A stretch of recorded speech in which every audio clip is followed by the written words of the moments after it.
This program may contain material that is not suitable for all audiences. Parental discretion is advised.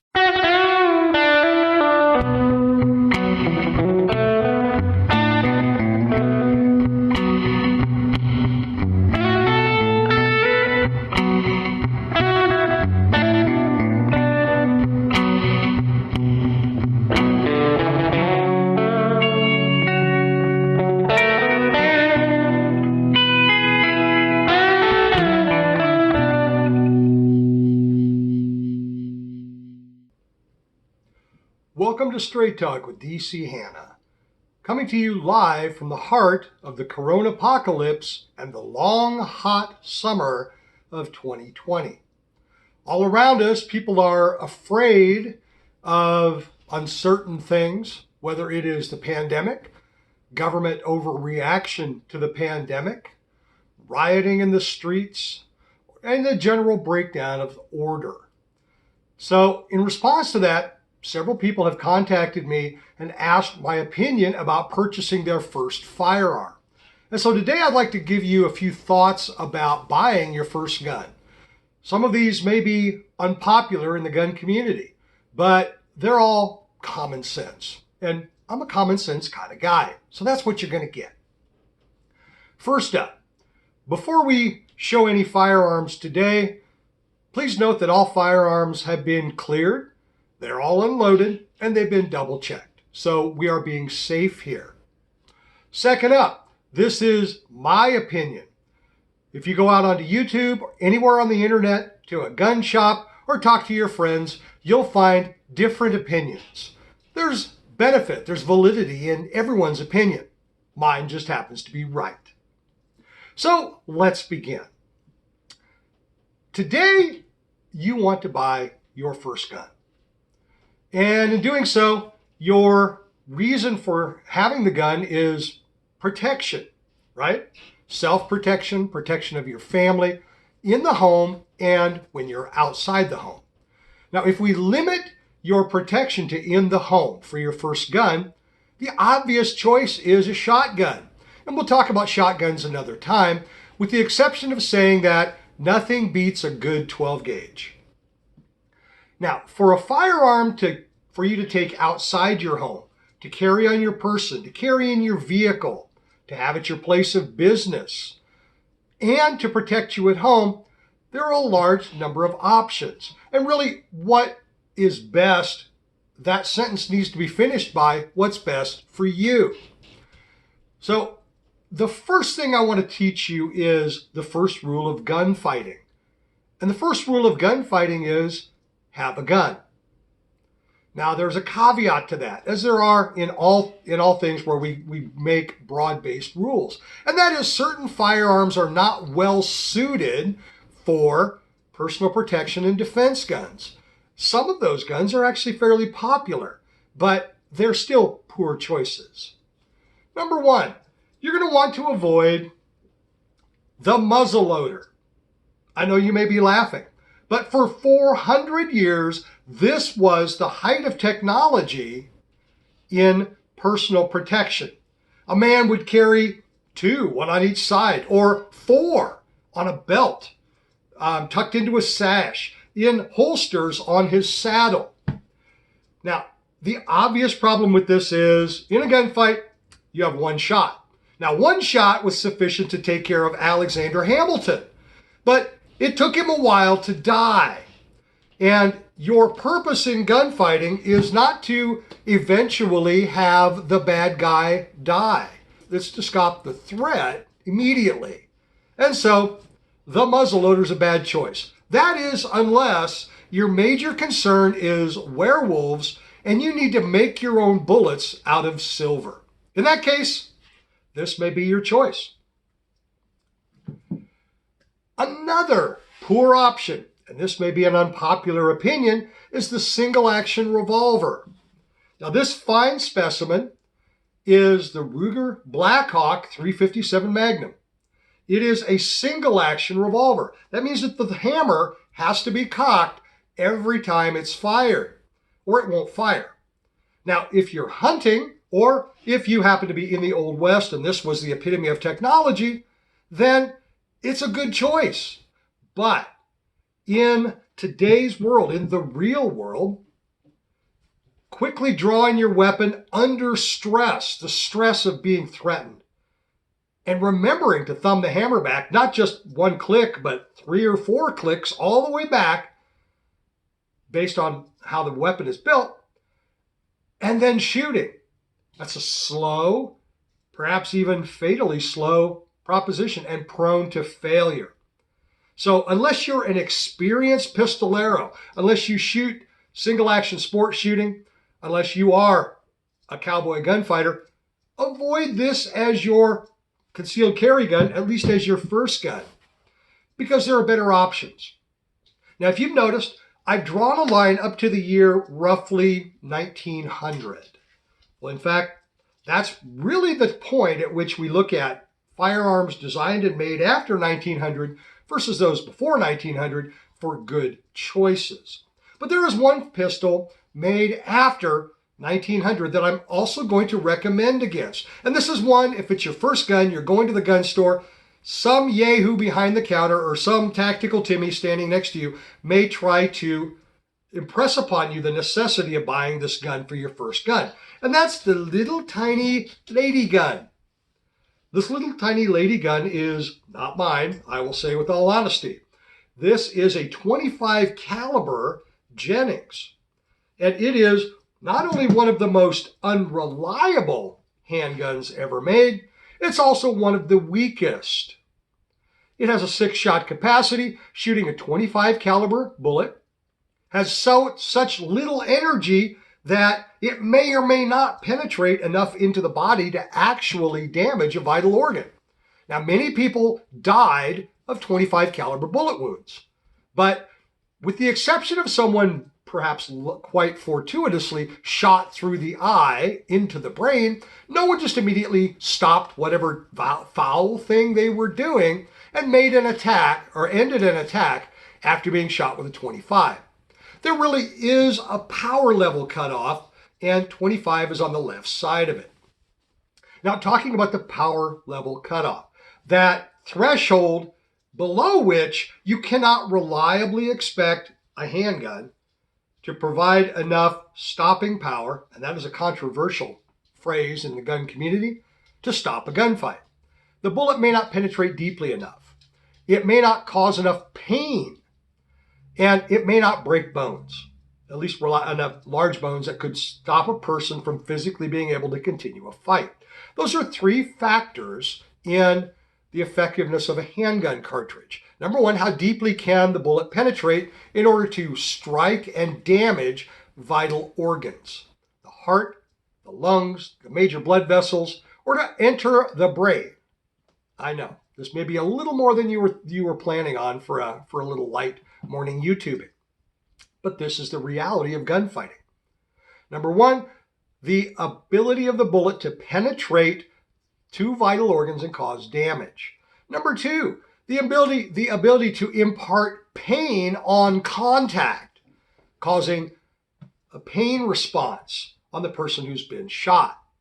Small caliber bullets like 22, 25, and 32, and even some larger caliber bullets like 9mm, when they're not expanding or hollow point bullets, can pass through the body while imparting very little energy, or even stay in the body and impart very little energy, therefore not causing much pain. Other handgun choices are far better for that, and we'll talk about that in a little bit. The third thing is the ability to break bones, partly from pain, but also because when you break bones, the bones affect the ability of body parts around them to do their job. If you break a sternum from a center of chest shot, the ability to draw breath is affected. If you break ribs from a chest shot, the same way. If you shoot low, by accident, strike the pelvis, the ability of a person to stand can be affected. If your shot is even wider and you injure a shoulder, an arm, again, the ability to use that extremity is affected, with pain and blood loss coming right with it. Now, I'm not talking about aiming for the pelvis. I'm not talking about aiming for the hip, for the shoulder, for the arm. That's Lone Ranger TV stuff. In the real world, using a real firearm against a real threat, you aim for the center of mass. And so everything we expect bullets to do needs to be predicated on what will it do to the center of a man's body when you shoot it. Now, the FBI has done tests, and they have optimal performance for law enforcement, and that is for a bullet to penetrate 12 to 18 inches into test media that roughly approximates the resistance of a human body, for the bullet to expand to at least 1.5 times its normal diameter. And those two things, the FBI believes, combine to make an effective self-defense or law enforcement pistol cartridge. So we're going to use that as a basic idea in selecting what your first gun will be. So, having excluded the muzzleloader, the single-action cowboy revolver, and the little tiny lady gun, let's talk about some practical options for you, the first-time pistol buyer. First up, I talked about single-action revolvers being a bad choice. Well, double-action revolvers are a good choice, with one caveat that I'll talk about in a little bit. My example here is a favorite of mine, and that's the Ruger GP100. Now, this particular handgun is in 44 Special. That's a large, fairly slow-moving, but powerful handgun cartridge that's very well suited for self-defense and protection against two-legged beasties and four-legged beasties as well.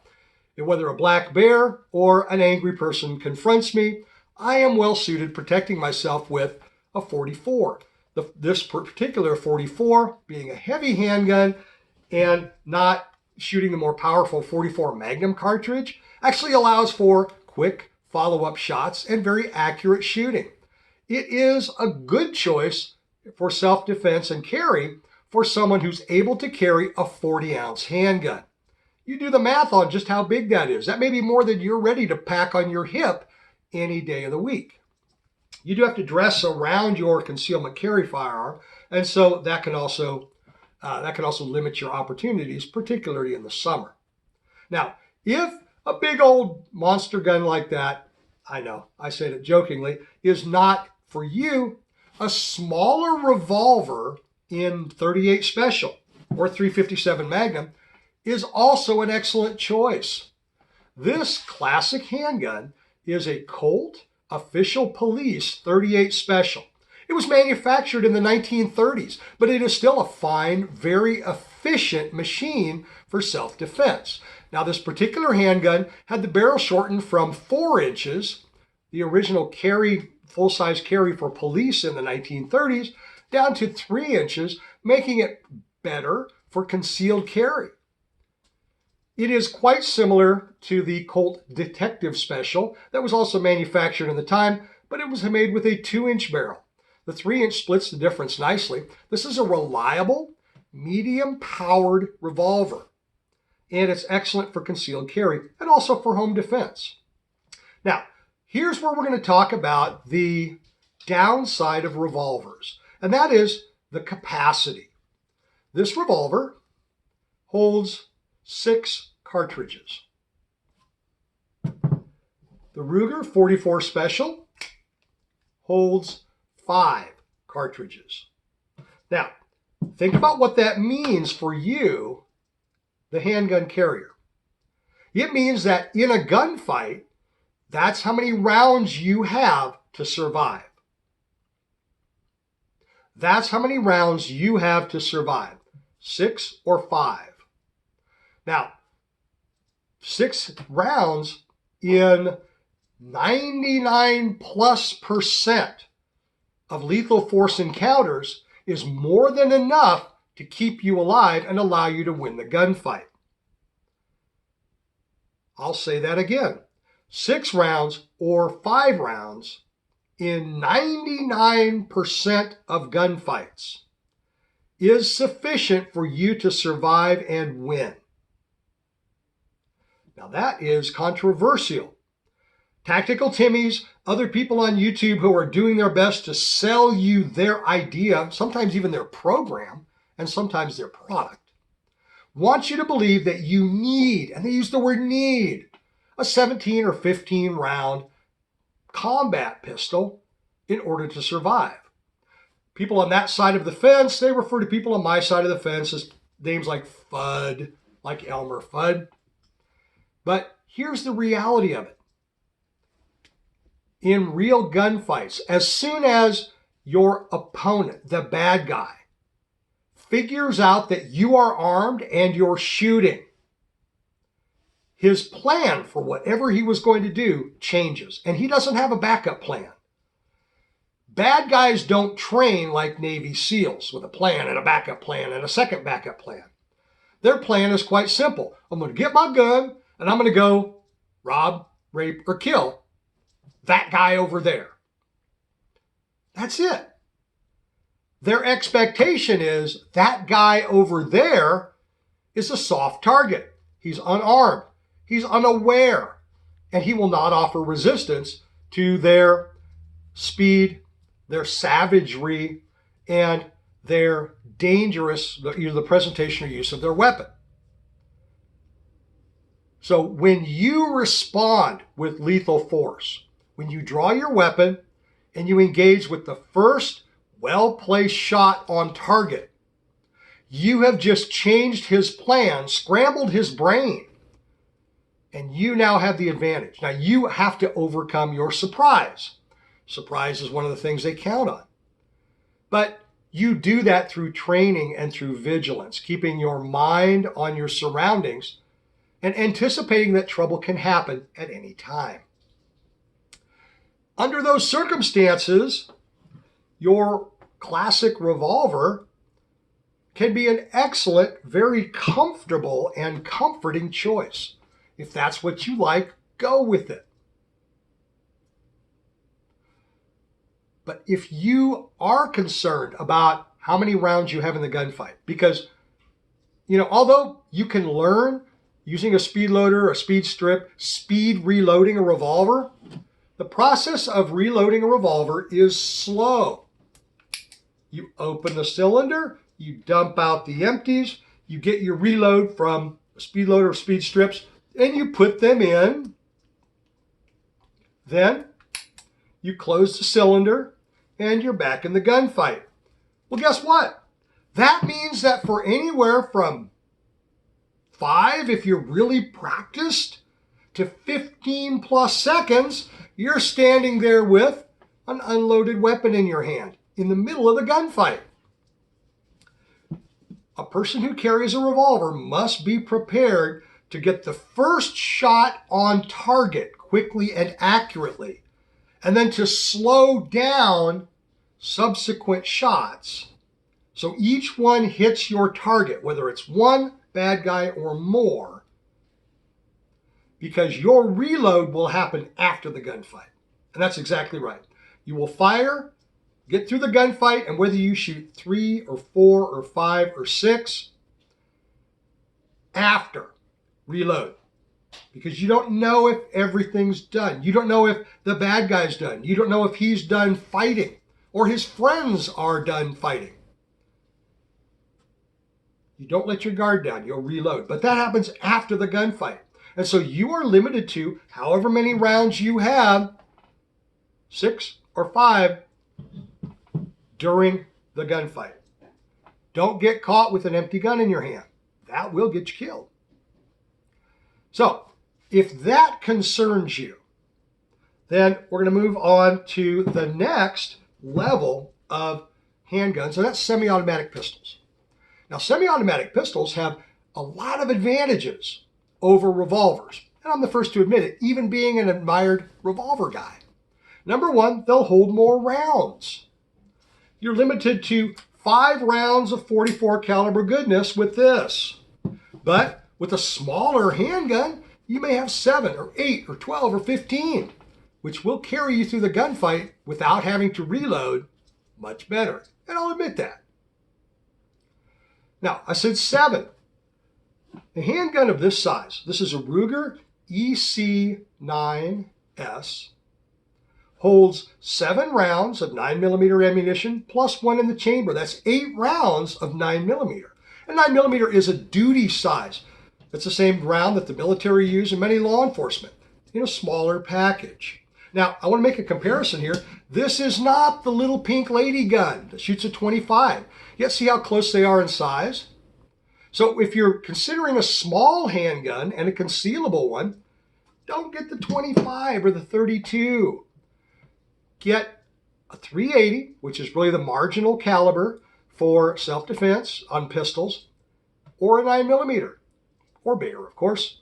But you see your option in a very small package, a reliable, well-made semi-automatic pistol. Now, semi-automatic pistols work on the principle that ammunition is fed into the chamber. When you pull the trigger, the bullet is fired by the gun. A slide on top moves back and forth, ejects the empty, and loads the next round. You don't have to manually cock a hammer or turn a cylinder. Some pistols are equipped with safeties. This particular Ruger EC9S has a safety lever. I choose to carry it safety off because it also has other built-in safeties. And in a stress situation where I'm drawing the pistol out quickly, see, I'm left-handed. The safety is built for a right-handed shooter. So the safety is between my ears and not on the gun. Keep your finger off the trigger. Keep your weapon pointed where you want the bullet to go when you're ready to shoot. Exercise muzzle control and place your finger on the trigger when you're ready to fire, not before. Reduce the likelihood of accidental firing. Also, forces you to keep some part of your brain cool and calm even under the stress of a deadly threat, because you're going to think about trigger discipline. That's what we call it. Keeping that finger in the right place, trigger discipline. Now, again, 7 rounds of 9mm plus 1, that's 8 rounds. This is the same firepower that the Illinois State Police carried as their main sidearm for 25 years. Just in a bigger gun, the Smith & Wesson Model 39. With the right ammunition, it is an excellent man stopper, fight stopper. But remember that if you miss, how powerful, how high-tech your ammunition is, doesn't matter. And so whatever you buy and whatever you carry, you must practice and train with and become proficient. So this is a subcompact 9mm pistol. It's an excellent choice for carrying in a holster on your person, carrying in your vehicle, and having in your home. I like them a lot. And it's handy for those times when I can't carry a bigger handgun.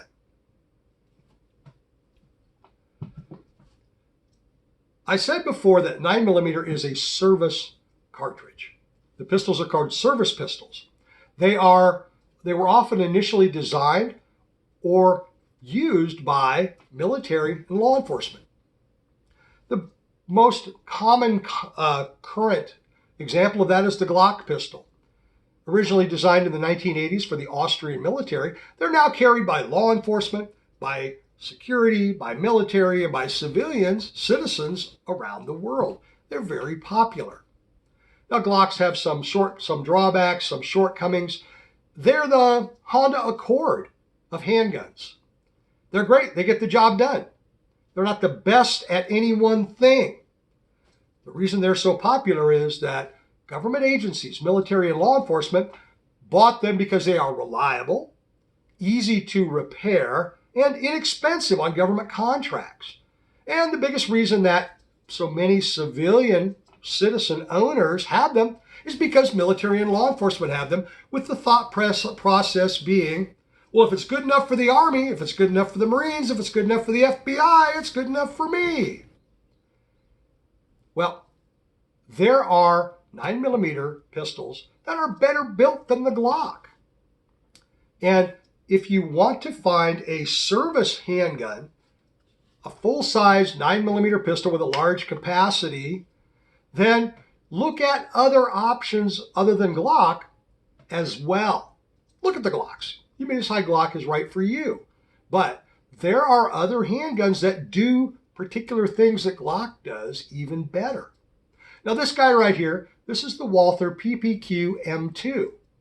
It was designed by Walther in Germany as a military and police handgun.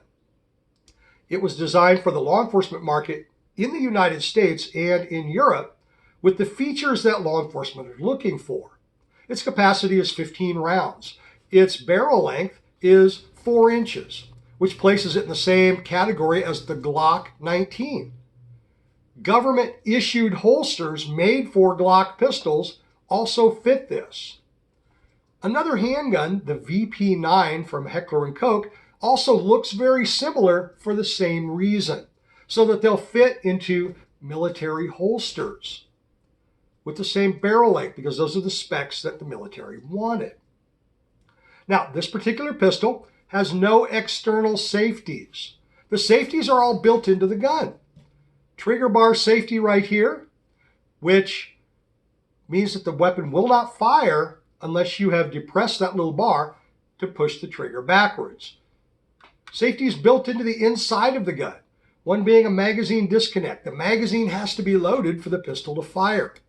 Another one, that the trigger has to depress all the way to the rear for another safety inside to disengage. And third, the pistol actually has to be fully locked forward after after loading or after the last round for the pistol to fire, so that a little bit of the cartridge is not exposed here and not supported by the chamber, causing a blowout or explosion. So a number of safeties on modern striker-fired pistols. This is also concealable. You have to dress around it. Let's look at our examples here. See, they're roughly the same size. This one is considerably heavier than this one. In terms of concealability, this flat pistol pressed against your body will conceal very well with the right holster. It carries 16 rounds, including the one in the chamber, of 9mm ammunition, and it will shoot any hollow point ammunition that law enforcement use or that you may care to load in it.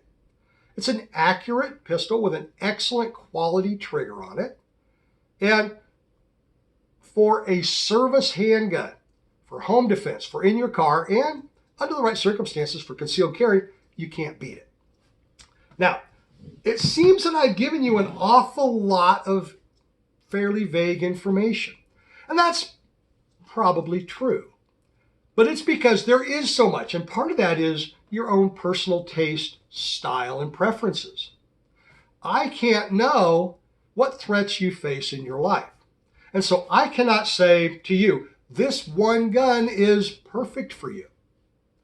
There's also another factor, and that's the reality that 99% of people who purchase a handgun for home defense, self-defense, or concealed carry will never use it. But yet that 1% is, for us anyway, sufficient reason to be armed. It's better to have a gun and not need it than to need a gun and not have it. And so I choose for concealed carry good quality handguns, reliable handguns that I trust, and I urge you to do the same. Now, if you're still looking for your first gun, find a person you trust who's not trying to sell you something, not trying to sell you a training system, not trying to sell you a gun, and get that person's advice. Then take that advice with a little grain of salt. Your circumstances are unique. Ask a lot of questions, get a lot of answers, and make the choice that's right for you. Remember, the first rule of gunfighting, again, is to have a gun. And everything after that will be just fine. Well, I'm going to take myself a break, go out and smoke a cigar, and I've got something else that I want to tell you about today. So sit back, relax, and I'll be right back. You're listening to Straight Talk with DC Hannah. Talk radio that's strong enough for a man, but I like it too. Welcome back to Straight Talk with DC Hannah. coming to you live from the great outdoors on a hot and humid Kansas day. I am enjoying the Elencos Robusto from Ernesto Perez Carrillo. It's a good full-bodied smoke, a lot of nice notes of wood, leather. Little toasted bread on the nose, still a full-bodied cigar, reminding me that I don't have the Rona. I can taste and smell everything just as it should be. It's almost uncomfortably hot out here, but not too bad yet. It'll get hotter later in the day. It's still morning here, and the oppressive, uncomfortable heat will be in the afternoon. Gets a fella thinking about his comfort. Well, the other day I was traveling out west, and the lovely Mrs. Hannah and I went to Salina, Kansas to visit friends, and we stopped at the Sapp Brothers truck stop in Junction City, Kansas. Now, Sapp Brothers is a very nice truck stop. I was surprised by something. I went into the men's room, and they had, of all things, bidets. Bidets. Now, you don't think of truck stop, restroom, bidet all in one sentence, do you? You see why I was surprised? Well, I went into the men's room, and I looked down inside, and it looked like the controls of a helicopter. That's right, the pilot seat of a Huey in the men's room. There on the right side of the seat was the little collective, it was the cyclic, and on there were controls for front and back, for pulse, for turbo kind of scared me, and for massage and for heat. There was adjustable temperature, adjustable nozzle direction. That's a lot for a truck driver to figure out when he's sitting down to take a dump. But I guess once you've tried it once or twice, you figure out your favorite settings and you adjust that little combat collective there and just fly your happy ass to comfort. I looked in there and I saw the controls. And at first I was a little hesitant about sitting down. It's like, do I dare? Do I dare? But then I told myself, yes, dare to live. So I did. Now, the first thing that I got to tell you is I've never actually seen a bidet before. I know, 57 years old, never seen a bidet. Seen pictures of them, heard plenty about them, probably formed an opinion, and I will admit an ignorant opinion, before today. But having experienced the bidet, I got to tell you, brother, I may never use paper to wipe my butt again. This was fine. It was mighty fine. Jetting water and blowing air. Now, the massage feature was not the toilet seat vibrating. No, it was little pulsating jets of water. As for the turbo feature, let's just say that a water pick to the backside can be attention-getting, but not necessarily in a bad way. I know what you're thinking. And yes, I want to buy a bidet. Now, I didn't say anything to anyone except for the lovely Mrs. Hannah. I didn't post on social media. I didn't look up on Google or check prices on bidets. None of that. But I did, like one time, after coming out of the bathroom at the truck stop, I said to the lovely missus, "You know what they have in there?" She said, "Yeah, bidets." Yeah, bidets. It's a men's room and a truck stop. But there were a lot of things in there that I wasn't ready to try. Just then, this crusty old biker dude, or truck driver dude, walks out, and he looks at me and says, Did you try the turbo? I was afraid to. Well, I didn't know the guy well enough to tell him, details, so I just kind of laughed. I figured we'll laugh this one off and not worry about strangers knowing that I use the turbo feature on my backside.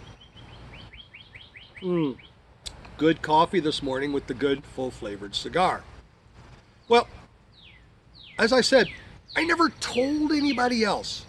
I mentioned it to the missus, The truck driver talked about it to me. I never looked it up online.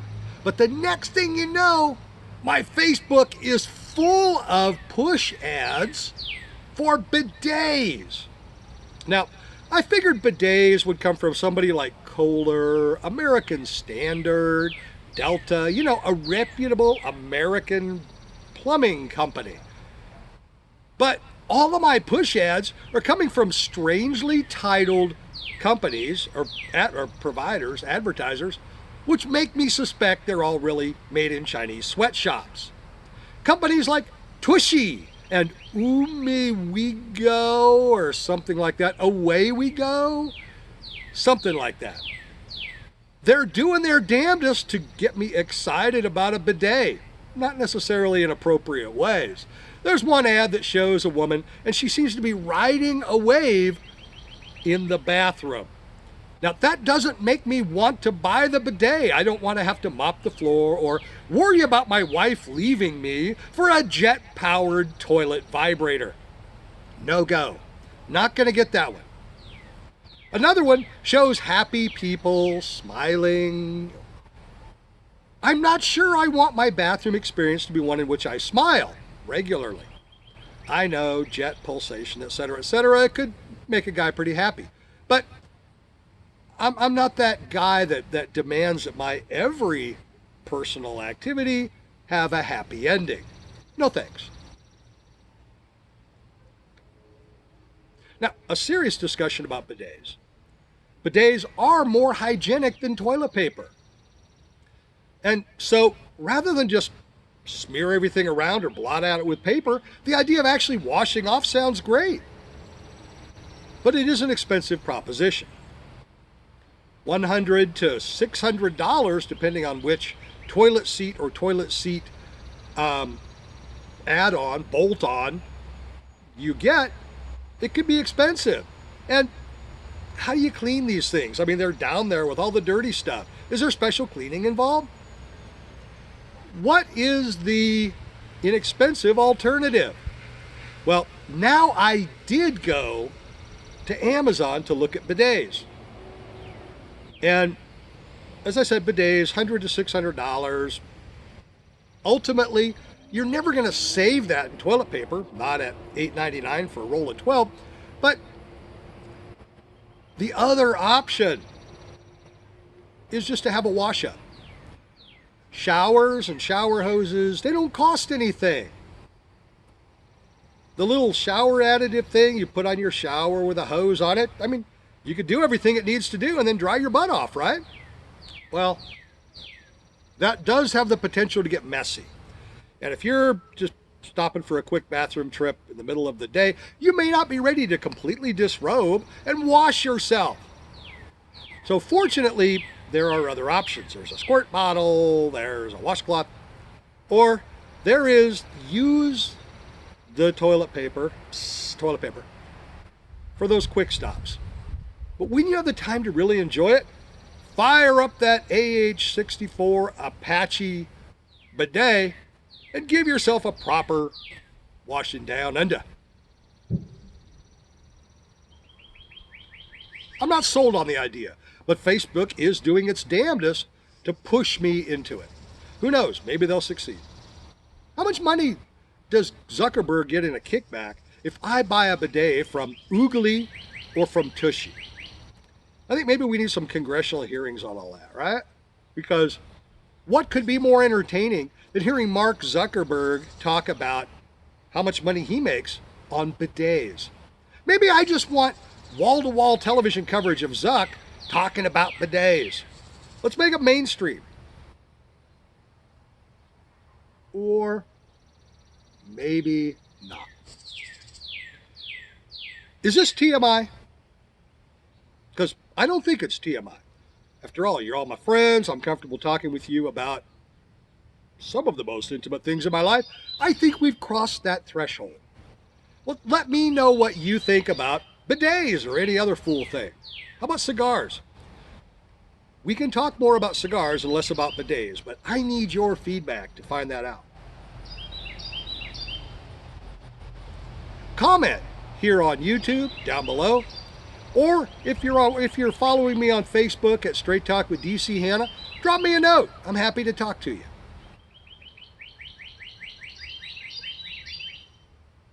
You've been watching Bidet Talk on Straight Talk with DC Hannah. Bidets and cigars. Maybe we won't do anything more on bidets.